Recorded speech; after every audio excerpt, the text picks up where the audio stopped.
time. It's our time, my friends. Time for millions of maturepreneurs, 55 plus, who are hashtag not done by a long shot, to revolutionize how we lead, do business, and innovate our world. I'm your host, Jeanette Anderson, and welcome to my conversations with fascinating people who would rather inspire than retire.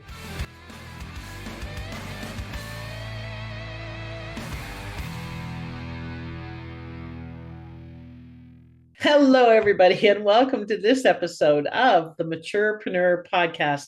For those of you who are too inspired to retire, and I have someone who personifies that with me today, Kris Ward, who is just a go-getter, get shit done kind of person who helps you get lots done as well. So welcome, Kris. I'm glad you're here. Oh, I'm excited to be here. And so, as usual, folks, I will tell you the official intro and welcome and who this person is. Then we're going to find out the more juicy details behind the scenes that people don't tell you, but I'm more interested in, and because I'm Snoopy that way.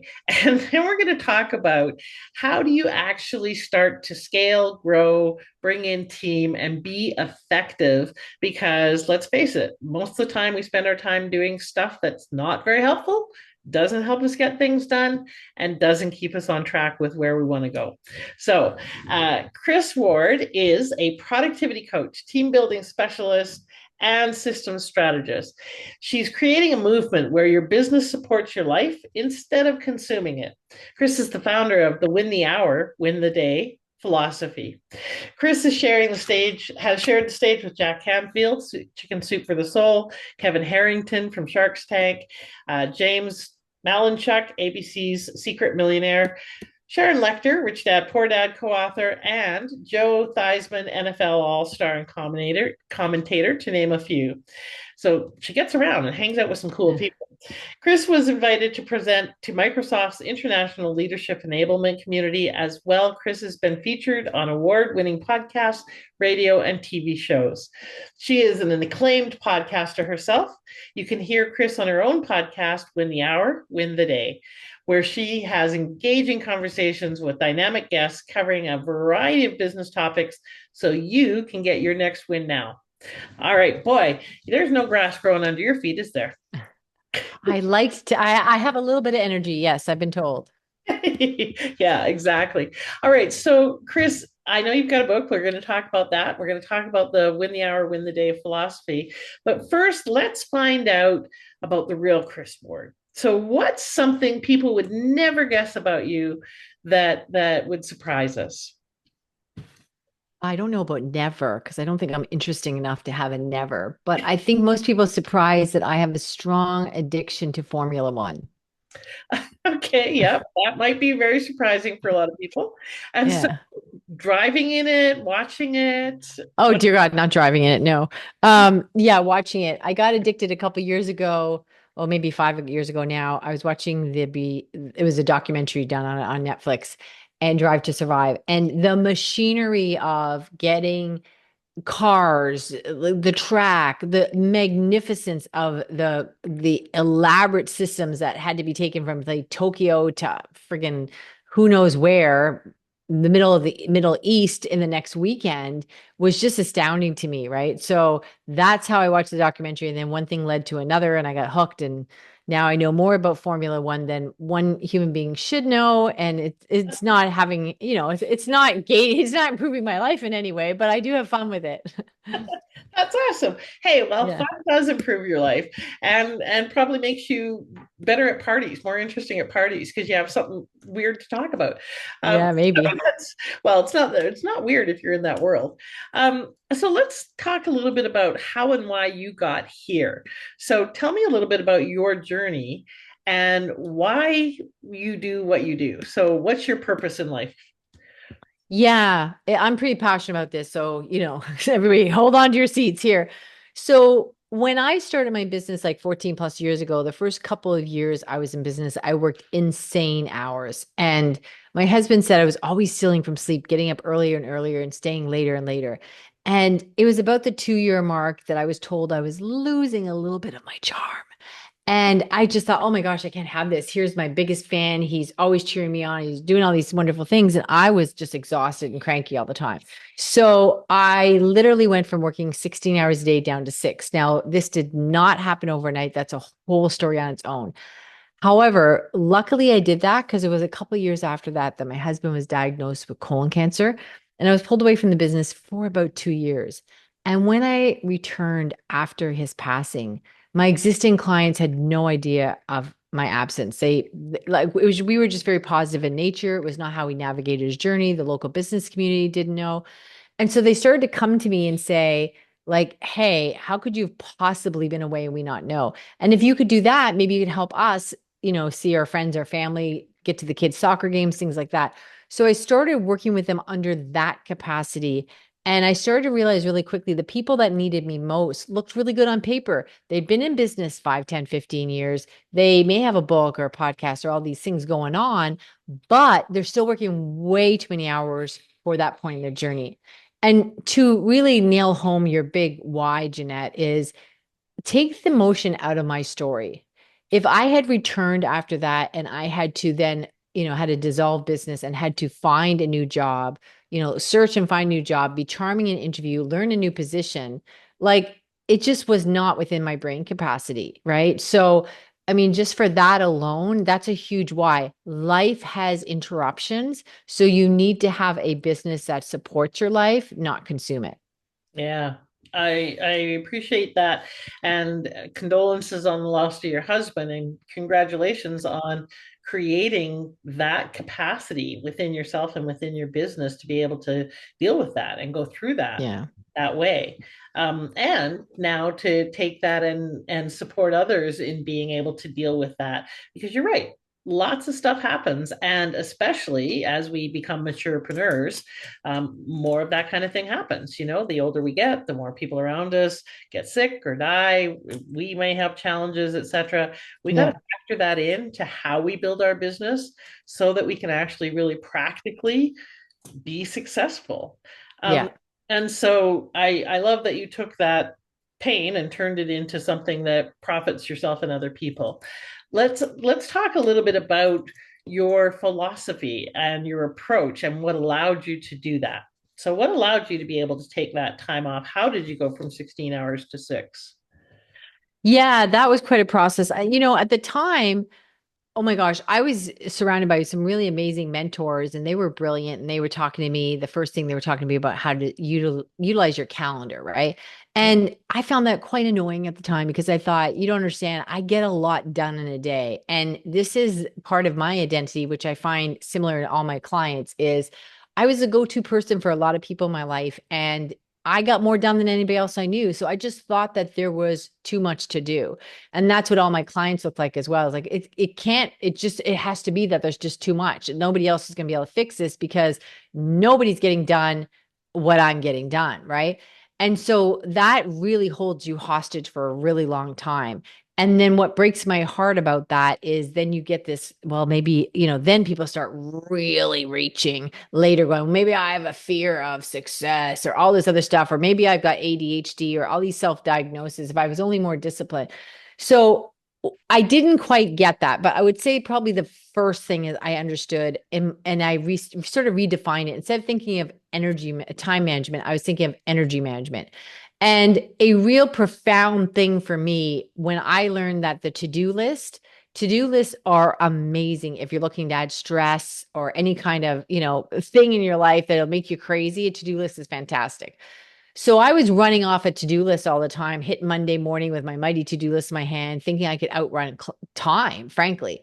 And so when I realized that your calendar is your time bank account, that was probably the first aha moment I had. So what a lot of people do, myself included at that time, was they don't put things on their calendar that they're responsible for. Your calendar is dictated by outside forces. Oh, I have to meet with Jeanette today, so that's on my calendar, but I don't put my own work on my calendar. That's how most people operate. So what happens is you are then left with this false sense of how much time you have. Because here's the thing, if you think about it like your bank account, somebody will say to me, well, Kris, you don't understand. I do that every day. I don't need to remember. It's not about remembering. It's your time bank account. So I would say to you then, well, that's like if you say, well, my car payment comes out every month, but I know that, so I don't count it. Well, the money's still gone. You better count it, right? So these things that you're doing every day that aren't on your calendar, you may be stumbling into your workday thinking you've got 8 hours and you only have 5. So right off the bat, you've got some bad math and it adds a lot of stress. So I started with understanding and changing the framework and understanding that my calendar was my time bank account. That was step 1. Okay. Okay. Step 2, I would say, was understanding that I needed help and building a team. We now have a very robust support for our clients, and we have a whole leadership program. We find, hire on board virtual assistants for you. It's incredibly affordable. It's like $5 an hour. The world's a magical place. But where this usually fails people is they bring somebody on and they're not set up for them, right? And that's why virtual assistant agencies fail, because, they give you somebody and you're not ready for them. And so you're like, or you start paying more and more thinking, well, it's a price point thing. Or it's similar to as if I said to you, Jeanette, I'm going to send somebody to your house. He is a Michelin star chef. It's going to be amazing. And then I send him there and you're like, well, this is great, Kris, but he's all into French cuisine and we're into barbecue, right? So the problem is you can find a great VA perhaps, but you're not set up for them. So understanding that was a really big deal for me in the beginning and figuring that out. And it's like, okay, because so many people, they're used to the corporate model. You bring somebody in, you delegate to them, which means it's a lateral move. The work is still coming through you. It really is a tail wagging the dog, because now the VA is asking for more work. It's interrupting your work. Where's the password? You're just not set up. Mm-hmm. So the real sweet spot, which really creates a significant amount of what we do with our clients, is what we call our signature super toolkits. These are very different. My clients say that they're like SOPs on steroids. SOPs are really not written for the end user. They're static in nature, and they're mostly there to cover liability. They're clunky. They've got training in it. It's very academic. They really wear you down. Like, you skip a lot of steps. I know that. I don't know that. It's just really heavy stuff. Our signature super toolkits are really dynamic breathing documents that constantly give you back time. Because here's the thing. You always are going to need more time. Like when I wrote my book that you referenced, the Win the Hour, Win the Day book, oh my gosh, when I stopped and finished the book, I thought there'd be like a parade in my honor, because it's like the book is done. I have done it.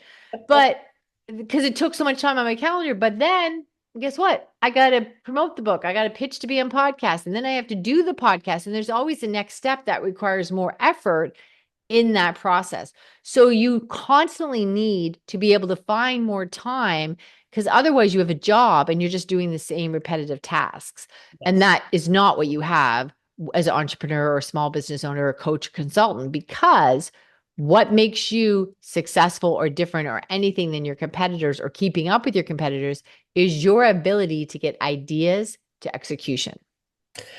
Okay, say that last line again. Getting your ideas to execution is the name of the game. Yeah. There will be people who are much more successful than you, and they're not smarter, but they're able to get their ideas to execution quicker. Yes. And frankly, I think that's the definition of an entrepreneur, is someone who has an idea, gets it executed. I was talking with a group of people yesterday about nature versus nurture. Can older people who have been employees their whole life become entrepreneurs? And they were like, no, they don't have what they need. They haven't been raised that way. They don't think that way. They're steeped in employee mindset. Really, if you have the ability to take an idea and get it executed within whatever structure you have, then you have the ability to become an entrepreneur. You change the structure and the approach. Now, yeah, you do have to learn skills like sales and marketing. You do have to have a willingness to risk, etc. There are some nature parts of that are necessary, but really, truly, that's the nub of it. Can you take the idea through to execution? Have you done that in the past? You can do it in the future. Okay, these are brilliant points, and you're going fast over them. So I want to go back because I want to underline a couple of things. Sure. We go on to number 3 or whatever, however many more there are. So number 1, calendar is your time bank. Is a great way of looking at it. I love it. Let's talk about a few of the practicalities. Do you use a block? Do you put individual tasks into your calendar? How do you do that? Okay, so you want to do time blocks. You don't want to start getting into what I call like a Weight Watchers program, and we start doing all this craziness.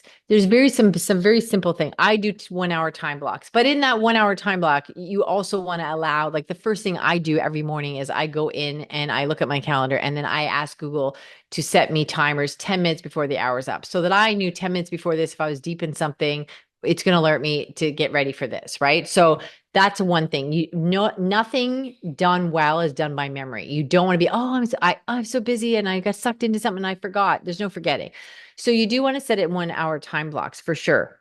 And you don't want to be crazy with this. If people say, well, I have stuff that doesn't take it, I have to make a few phone calls. Well, great. Well, then that would be your communication hour where you answer emails and do phone calls. It can all be in there. That's fine. Then another thing you want to be mindful of is the work that requires the most attention or focus you do first thing in the morning. Okay. The biggest mistake that people bleed out their time and their energy is first thing in the morning answering their emails and letting outside forces dictate their day. And then there's decision fatigue and attention residue, and you are burning down your battery before you start anything important. Right. So when I was writing my book, I did that the first hour of every day. It would be so easy to say, well, I'm just going to work really hard and get all this stuff done. And this afternoon, when I got a little bit of time, I'll work on my book, right? That's how books never get written. I also worked backwards. That's something else you want to do with projects on your calendar. So at the time I was writing my book, I needed to get it to the editors by June, or she would not be able to touch it till September. So I did the math, and it looked like I had to do about 5 pages per day, Monday to Friday. I had to work backwards. So I also was going to do that when I was freshest in the morning, and there was no, what do you call it? No playing with my mind. There's no fooling myself, right? So if I showed up in the morning, I was like, oh, you know what? I'm a little tired. I don't think I have 5 pages in me today. I had to own it. I also then had to hear myself say, Kris, if you don't have 5 pages in you today, you likely don't have 10 in you tomorrow. Whereas when you don't work backwards and you don't have anything clear, you're so beautifully hopeful. Like, oh, I'm tired today and it's raining and I didn't get to it, but the pages will fly off the computer tomorrow, because tomorrow will be a different day, right? So that's how things don't get done. You cannot improve what you don't measure. So putting your work on the calendar is essential, and doing it in 1 hour time blocks. Okay, you are just a wealth of quotes and bumper stickers. Um, so and in fact, I literally just put this up yesterday on my Facebook group, or the day before. Um, what gets measured gets treasured, and you can't improve what doesn't get measured. I love the idea of breaking it down so that you're really realistic and on the court with what you're actually having to do, so that you don't get that fantasy. And the idea of turning the timer on 10 minutes before is a great little tip I'm going to implement Yeah. now, because I do tend to do that. The timer is also a really good way to not let yourself stop before the timer, because not only can you get immersed and Yeah. so forth, you also sometimes go, oh, I better go put the laundry in or whatever. Yeah. So keeping your ass in that chair until the timer goes off is another way to use that appropriately. So I love those practical suggestions for ways to focus. Do you have categories of time? Because you mentioned communication hour. What are your categories that you block off? So you want to think about what we call, and we do this in the academy, and there's different ways we show this with our clients and stuff. So what you do, I firmly believe in also color coding it. So, but I base it on energy. All right. So meaning that I call this, like, my production hour, whenever I have to do a podcast or a speaking gig or anything that requires that I have to be dressed a certain way, my phone has to be shut off, and you have to have my full attention. Like, it doesn't matter what's happening. The neighbor's house could be on fire. I shouldn't say that. That's bad mojo. I really like my neighbors, but I can't be pulled away from this. I'm in production mode, right? So for that, I have really bright color on my calendar. It's orange whenever I'm doing a production thing, right? Now, also a thing that people often forget to do is include personal stuff. You want to put personal things on your calendar. You don't have to put, like, I do laundry at this time, but if you've got the in-laws' birthday on Thursday night at 7, you need that there to, never mind if you think, oh, I'll remember, my mother-in-law won't let me forget. But then you need to be purposeful about, maybe I don't take that sales call as early Friday morning. Like, you need to see that stuff. So I definitely do personal. And then I also do things like, you've got stuff working on the business or you may have what I call virtual appointments. To me, a virtual appointment is anyone I meet with virtually. It could be a client, it could be a sales call, it could be whatever. That's just one color. So I work with my clients on that. You don't want to have too many calendars, but you do want to have this color coded, probably I would say between 3 and 6, right? And then inside that, you can have, that communication hours just when you're working on the business. So, or sorry, in the business. So that would be a certain color. So not to get too techie on here, but it really does. When we help our clients, when they first onboard with us and we show them how to utilize their calendar, they find it very totally refreshing. Yeah. I just quickly shared, so those of you who are listening won't be able to see this, but on the YouTube channel, my calendar, because I do utilize that. I do color block, and it does look, oh, my calendar is stupid, but it does look a bit more chaotic in some ways, but it's also a lot clearer. And I also block off time for sales. And that's, working on actually having sales conversations, reaching out to people to have a sales conversation. If we don't make time for that in our business, then it's often, oh, well, I'll make those calls tomorrow. Everything. So that's working on the business. You'd have a category for that for sure. Yeah, exactly. Okay, that's brilliant. Now let's go to number 2, because I think this is really valuable and important about building teams. I totally agree with you. If you are not ready for them, you're going to spend quite a bit of money on people waiting for you to get your poop in a group. And one of the things that I learned as I was various iterations of building teams over the years, because I've gone through numerous people, both challenges on my side as leader, but also challenges in finding the right people, is the difference between delegation and abdication. We really need to delegate, because I would give people projects, but I would not set them up for success for them to be able to take their role and run with it. And I just kept delegating tasks, which meant I had to be a project manager, which meant that it wasn't really off my plate. In fact, I was putting more work on my plate because now I had to manage their tasks as well. So it really is important to learn the difference between those two, and also how to not just delegate and then abdicate and go, okay, well, that's theirs to figure out. If they don't have the right training, mindset, skills and structure to support them in being successful, they can't do it. So we got to learn how to set them up for success. So in your trainings, and when you work with people, and when people are going to hire a team, part of the being ready for them doesn't just mean, okay, now I have a list of tasks. It also means I have structure to support them. I know how to do this so that I'm not just task managing and project managing and so forth. What's some of the biggest mistakes you see entrepreneurs making when they go to hire VAs? That are specifically, what are some of the things that you've seen them do that well, first of all, being a virtual, hiring somebody is a whole thing on its own, right? And that's a skill set. And I've been working on it for a very long time. We have a 12-point hiring process with a 90% retention rate. So running out to find somebody in between the busyness, usually when the time you need someone is not the time you want to start looking for them. So, and you don't have the skill set for that. I have a client, he's a lawyer, he's got 77 lawyers working beneath him. And it's like, in his case, I was like, we were helping him a lot with this streamlining his stuff with the super toolkits. But I said, no more sooner do I do law in between what I do for you, then you should be out doing this in between what you do. You know what I mean? Like you think, oh, because I'm busy, I'll just run out and do that in between these things. So hiring, finding, and onboarding is a whole profession on its own. And we have worked really hard on that. So that's number one, right? The other thing too is, I agree with you, Jeanette. Delegating is a lateral move. That means the work still needs to come through you. And the corporate model is set up so that if you were really good at sales, Jeanette, and we were in a corporation together, and I said, well, you're so good at sales, we want you to be the sales manager. What would happen? You'd stop doing sales and then you'd be managing the team.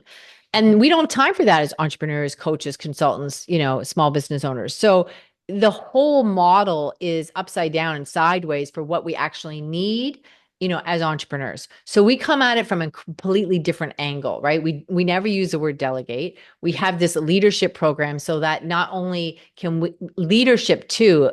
So often we hear leaders and it sounds like somebody that imposes ideas upon you, like politicians or cult leaders. To me, what a compliment I get all the time when people see us in our daily scrums is they say, if you didn't know any better, you wouldn't know who's in charge, because they have all been through our leadership program.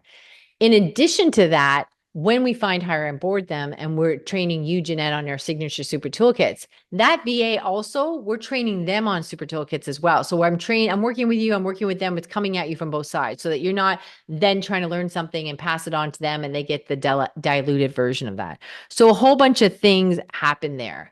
And it is essential. You bring up a really good point. Like, you do need a team. I often call that the 3Ds: damaging overhead, delayed income, diminished opportunity.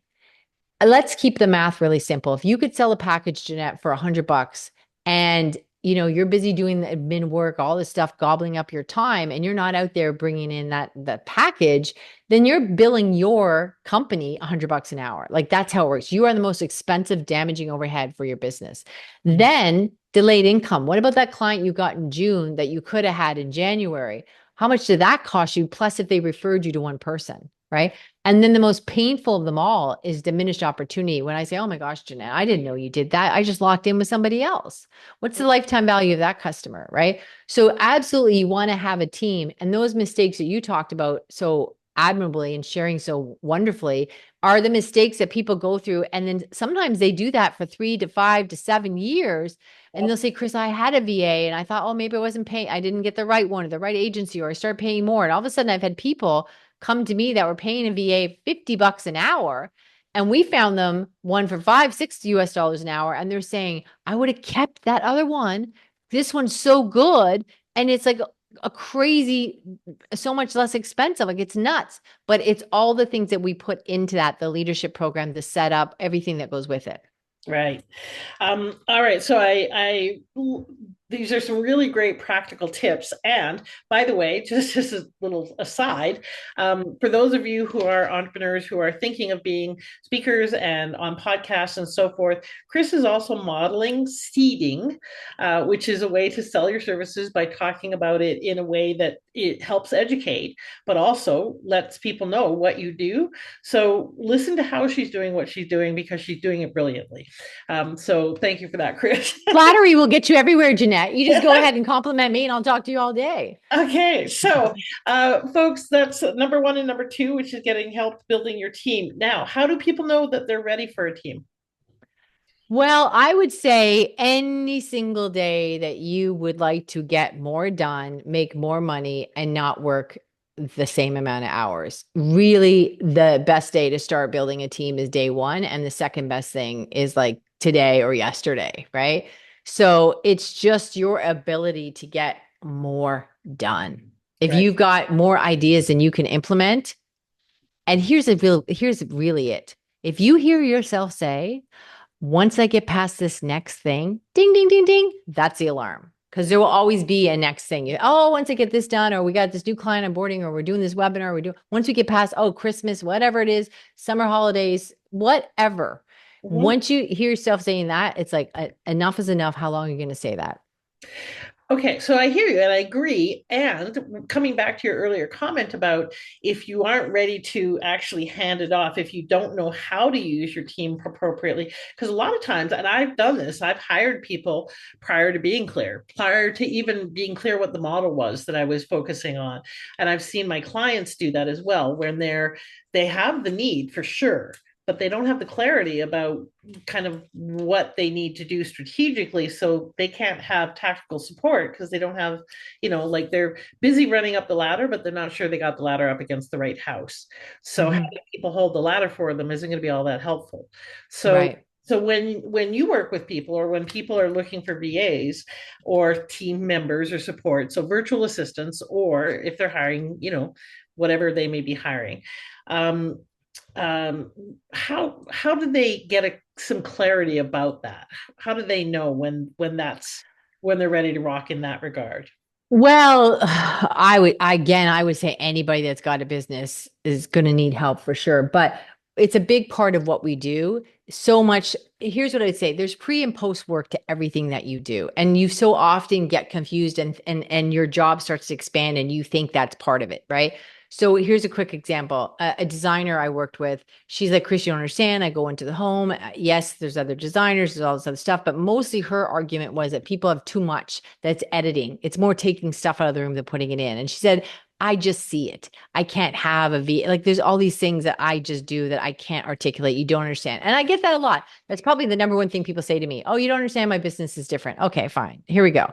So with her, we looked at her process and she was in the home about 2 hours. But Mhm. when we really broke it down, some of there was forms that questions had to be asked. And really, you don't need a design question to do that. Let me tell you two stories at once. That lawyer I spoke to you about, like he's saying, "Oh my gosh, I now realize we don't need a legal person to make sure the new client filled out the forms. You just need somebody to say, are these forms filled out, right?"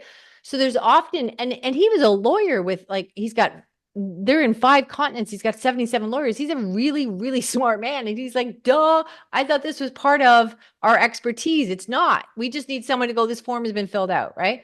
So Yeah. it's a big part of what we do. And he didn't even see that. So with Sue, the designer, what happened was we went through her process as we do with all our clients. We were able to get her meetings down, her sessions with her clients about 45 minutes. They used to take 2 hours. Now they're about 45 minutes. It's a lot easier on the client because we broke it up in pieces. The clients are enjoying it more. She then can do more in a day to the point that she organizes her day now that often she'll do morning sessions. And then the afternoon, she's now doing big speaking gigs on stages at HGTV, doing all these things with celebrities that she would have never had the opportunity to do because she didn't have the bandwidth or the time, right? Right. So even with her, she's like, you don't understand. There is always pre and post work that Right. you do that is not actually your zone of genius, and you don't need to be the one doing it. And that's what we help you break down. We dive in and pull that apart really quickly and Mhm. get you to what I would say, not only the work that lights you up more, but the work that pays you more, the work that people will pay you to do. And because a lot of our clients, what happens is their hours go down and their income goes way up. Yes, lovely. Okay, awesome. So, number one was manage your calendar, run it in a more intelligent and thoughtful way. Use it to as a tool to really support you. Number two is get a team that supports you. So, what's number three? So then we really lean into our super toolkits, and that's really the secret sauce. That's really where we spend a lot of our time. And that is streamlining your processes so that anything, I would say 95% of what you do in your business, you're going to do more than once, right? And so science shows us even if something you do every day, and if there's 7 steps on it, you're going to remember 4 and they'll be rotating those 4, right? Never mind if you're like been away for a week or you haven't done it for a month. I was sitting beside my cousin one day and she works in some sort of high boring position somewhere doing something awful because she's an accountant, right? So she's an accountant and she's doing this heinous job with big amount of money and it's awful. And she had to get this extra stuff done on a Sunday. And she said, "Oh my gosh, I only do this once a month. I have to relearn it every month." I'm like, people do that all day long. So these super toolkits are very easy to create dynamic breathing documents that are really simple, do not take up any sort of energy power. You're not fatigued. You can sit down to do whatever it is you need to do. And the prep work will take you like minutes and you can do what I believe is you can start your workday refreshed and leave fresh. So you can be doing something that requires a lot of brain capacity or creative thinking or space at 3, 4, 5 o'clock in the afternoon because you're not burning it down, right? And that's the magic. Again, we talked about the toolkits earlier, where you constantly have to have more and more time in your calendar because whatever activity you're ambitious about today is only going to create more work. Okay, so let's talk a little bit more practically about what that means, because you obviously have your process and methodology, and so yes, people can contact you to find out more about that. But what can they do? Because you mentioned SOPs can be not all that helpful. Um, so, for instance, for your cousin, I would assume something like that is to create a checklist of the process that she does every month, so that she can remember the steps or whatever with the links and resources that she needs to be able to use to do what she has to do. Is that what you mean when you're talking about a toolkit, or do you mean something else? Well, that's what you just suggested is better than nothing. But that's a lot of times people come to us and they think that they've got SOPs or they think they've got a to-do list. And really, they're just not well integrated. They're not at their fingertips and they're not well done. So what you end up saying is, oh, I already have it in my head. I don't need to pull that up. This is quicker. There's all these flaws that go with that. So often, sometimes people will come to me. That was a really bad sentence. Everybody write that down. Often, sometimes. Here we go. I often see people come to me with what they think are clear directives, and they're not. They're just elaborate, sophisticated to-do lists, right? So that's a problem. So I wish I had the capacity to really show and tell and dive deep into super toolkits, but they're really just simple and efficient to use. So, and simple to create, right? Like it's really like walking into a kitchen and taking 2 seconds to sharpen your knife, and then just get to it instead of like, I don't know, building a knife, right? But I had one client that came to me and she was referred to us by another client. And I'm not saying this is okay, but it does happen a lot that people will miss their first session with me because they're just in a hot mess. Their hair's on fire. They haven't slept in months. And so things happen. They don't know how to use their calendar. So this person came to me. She missed her first session. Okay, that happens. So then we made another appointment. She missed that. And I'm like, all right, I'm out. Who's the fool? Well, she like begged me, please, I need you. I'm so sorry. I promise. Like, I promise I'll show up. So I met with her and she's like, I don't know how you're going to help me. I help businesses that are $5-10 million in revenue. And I help the CEO get ready to sell his business. And I do that with systems. And she goes like, there's just too much work to do. And I'm like, okay, that's what everyone says, whatever. Now I have clippings. I think they're on LinkedIn, my website, from our actual Zoom calls with her and stuff. And not even a polished testimonial, but she was sharing how when she started working with me, not only was she working insane hours, she said she was on different kinds of medication because her cortisol was so high. She wasn't sleeping, all that stuff. Right. So she said she was down to like, I don't know, like she was like down to 25 hours a week working compared to like 80, down to like 1/4 of the time. She said her revenue went up 4 times. And within the year, she went to Costa Rica for a month with no Wi-Fi, and the VA we found for her and went through our leadership program maintained the business. So it's really not complicated. I think anything done really beautifully well is simple, and everything else in the corporate world is just clunky and complicated. So this is a much more refreshing, effective approach. Okay. So let's talk a little bit about it because I meant to come back to it when I was talking about point two. You mentioned a couple things because you go through a lot fast. You said decision fatigue, which, by the way, I wrote an article about that that's on my LinkedIn profile. But you also said attention residue, which I don't know what that Yeah. is. What does that mean? Okay. So attention residue, I often do videos about this. So if you can imagine, let's say I had a wall behind me and I take some shaving cream and I spray it on the wall and then I wipe it off, but there's going to be a whole bunch left behind. Think of it a visual like that. Because what happens is if I'm doing some work and then I'm thinking, oh, wait, Jeanette's going to be my new client. I should go check my email because I'm hoping I'm going to get to work with Jeanette. And then I hop over and check my email. When I come back to the work that I was originally doing, science shows us that it's like the tentacles are still stuff left behind, like the shaving cream. So we do not come back with everything we went over there to do. So attention residue, some of our residue in our attention is still over there. And we hop around all day long and we lose a lot of attention with all that residue remaining on other situations. Okay, interesting. Yeah. I haven't heard it called that before. I just call it distracted and therefore not as effective. Well, you can be distracted. Being distracted is one thing, but the chemicals and how the brain operates and how much brain power you have left has been scientifically proved, and it is an official name. I didn't invent that. The other ones, damage detail, all that stuff. I'll tell you when I created words, but attention residue is a clinical definition. Oh, that's fascinating. I love that. Thank you. I'm going to look into that more. Okay. And so, are there any other steps to the process of winning the hour and winning the day? In your philosophy, are there other key components that help people do that? And what does that mean to you? Tell us what that means. Win the hour, win the day. I think for me, when I talked about it in the beginning of the hour, that moment where I realized, oh my gosh, I used to be chasing this to-do list. And I don't know why, but I still think it's possible. I somehow thought Monday was like 2 or 3 times longer than Sunday. Like, I don't know, the math was there. I'm like, I can't prove it, but I still believe it. Right. So Been there, done that. Yep. yeah. So what happened, I realized, is that we had this false sense of time, that it was warped. I thought I could outrun it. I still call myself a recovering Rushaholic.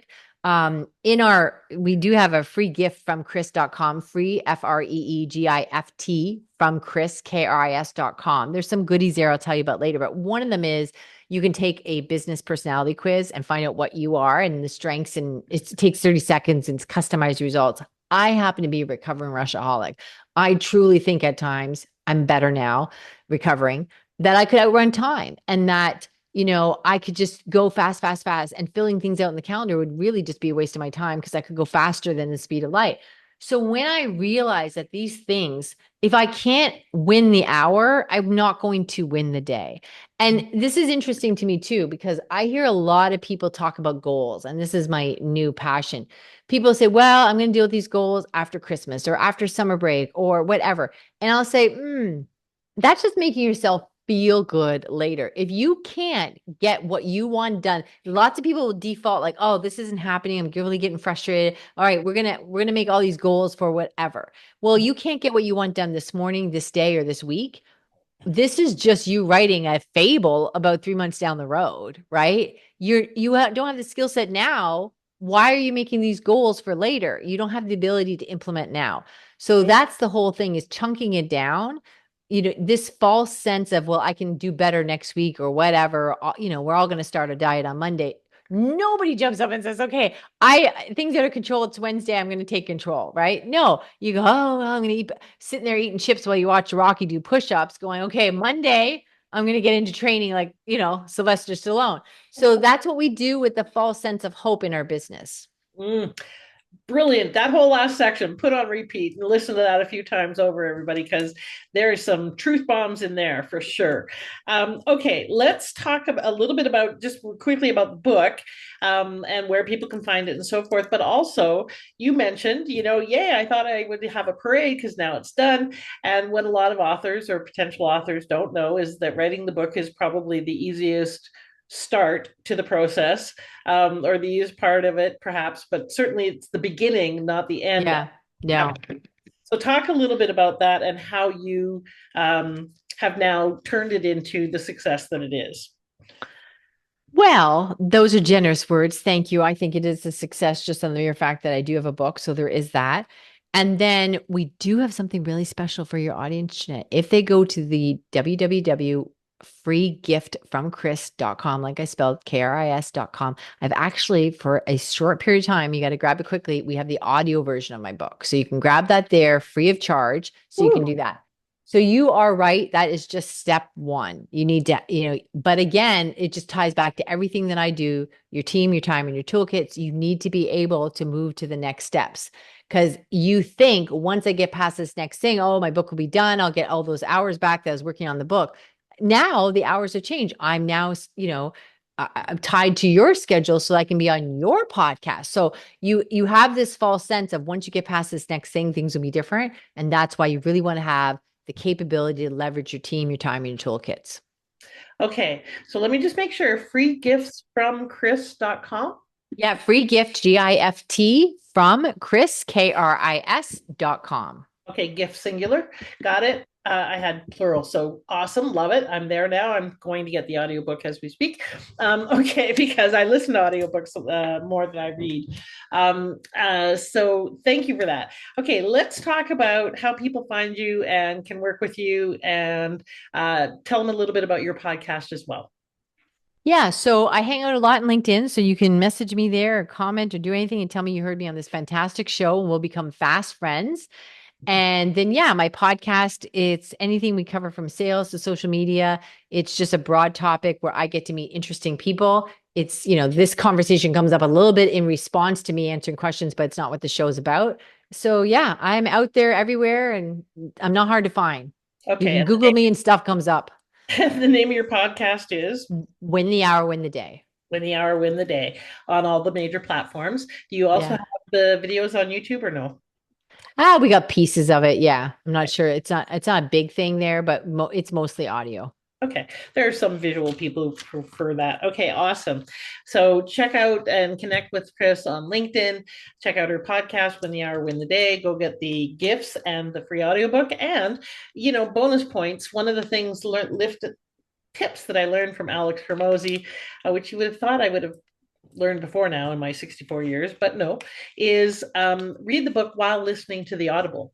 Or the audiobook, because your retention rate is higher as you're listening to those points. Because I often have this issue while I'm driving, I'm listening to a book and I want to highlight that point Yeah, for yeah. communication, and I can't. So actually reading the book while you listen to it is a really, really great way to get the content on steroids. So go buy her book and listen to the audiobook while you're doing that. All One right. thing I do to modify that, because to your point, when sometimes you're driving, you can't do both. So what I do is I often I read a book and then Yep. I can highlight and do all those things. And I think the problem we have, we don't realize, is when you have a book, like some of the things you're kind enough to say, I opened your mind today too. So what happens is you just sort of like open your mind to a new field of, oh, I never looked at it that way. But now that's just step one. So what I find is I read the book, I make highlights. I'm like, oh my gosh, I've got this new way of thinking. Then what I do is I listen to the audio more than once, because then I'm now coming from a different position of learning. I also looked at it like this. Sometimes I'll watch like Friends or something right before I go to bed. So I'm not, my brain is numb. I've seen it 1,000 times. I find that sometimes the actors say they're lying too slow because I know what they're going to say. I've watched it so many times. I'm just looking to have my brain be on fluff before I go to sleep. So then I realized, oh, a book that I learned something like right now I'm listening on repeat is How to Never Split the Difference with Chris Voss. So Yes. I want to listen to that audio so many times. I kind of know what he's going to say again, because it's like there's so many nuggets. And when I listened to the book the second time, I was like, oh, I forgot that part. Oh. So Yeah. I find for me, reading the book, making the highlights, and then go to the audio also helpful. Yes, very, very much so. And yeah, that's exactly what I've done with Jen Sincero's You're a Badass at Making Money. I think that's a great book. Yeah. And a couple of others that I've repeated. Um, the Surrender Project. No, that's not what it's called. Michael Singer, Yeah. which is something surrender. Yeah. This book, listen to it 2.5 times now. So yeah, I agree with you. It's really great to get it and to integrate it, but also then to action it. And that's Yeah. key to it, right? That So comes to you, Super Toolkits. That's how things get into action. Yeah, we got that covered. exactly. All right. So this has been great content. I literally want everyone in the world to hear this. So please, ladies and gentlemen, as you're listening to this, if you are like me and you're going, wow, there's a whole bunch of great content in here, then please do comment on what you found valuable, subscribe, and share this episode in Yeah. particular. If you don't realize, like if you don't know what you don't know, there's a lot of value in this content. I have had, I've been doing podcasts for over 7 years now. I've interviewed hundreds of people. I've been doing this for 45 years. I can tell you when there's really good content in something, and this has got some really juicy gems, especially when you drill down on them and take action on them. So please do share this podcast, subscribe, like it, whatever the heck it is on the platform that you're on. And that not only helps me, which I really appreciate, but it helps get this kind of really good, valuable information in the hands of other people who you may not even know, or that you may never know that you supported, but it helps support them. So Yeah, I just want to add on to that if I can. That's the thing. A lot of my, like I said at the top of the hour, a lot of my clients, you guys, you look good on paper, and even yourself probably don't realize how many hours you're working. So don't let a business buddy suffer. Share it, because they're not going to tell you. They truly believe they're going to turn a corner any minute. So it is an invisible thing, and burnout is just not necessary. Business should be fun. yes, awesome.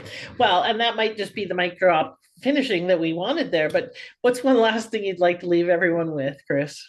I will say it till like I'm blue in the face. Your business should support your life, not consume it. Beautiful. Thank you so much for listening, everybody. I hope you found this as inspiring and educational as I have, and that you go and apply what you've heard. Don't just think about it and go, oh, yeah, that was good. Go apply it, reach out, go get her gifts, connect with Kris, and reach out to me if you've got questions, comments, and want support as well. Thank you for listening. Share this. Have a bodacious week. so that you can be the difference that only you can be. Bye for now, everybody.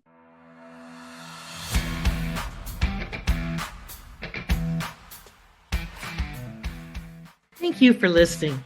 I'd love it if you left a comment and subscribed. And I encourage you to apply one aha from this interview right away so you can turn your wisdom into wealth and your contribution into positive change. Bye for now.